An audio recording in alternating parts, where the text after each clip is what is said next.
प्रभु के देशवा से आमै शीतला मैया हो कि लदले आमैना अपन झंडा से निशनिया हो कि लदले आमैना घोड़वा चढ़ल आमै राजवा के पुतवा हो उखाड़ैला गैना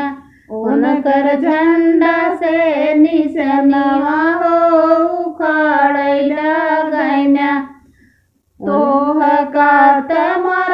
राजा घोड़े के लगमी भारी का चहरिया हो किनियावा मर बैना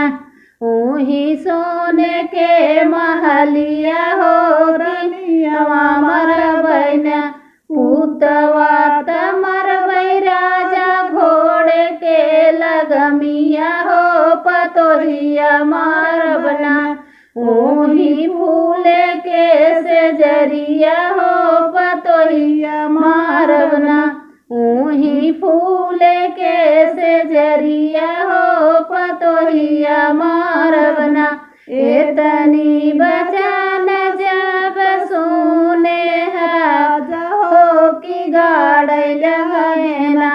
उनके झंडा से निशनवा हो कि गाड़ैला गैना उनकर झंडा से निशनवा हो कि गाड़ैला गैना पूरबू के देशवा से आमै शीतला मैया हो कि लदले आमैना आपन झंडा से निशनिवा हो कि लदले आमैना।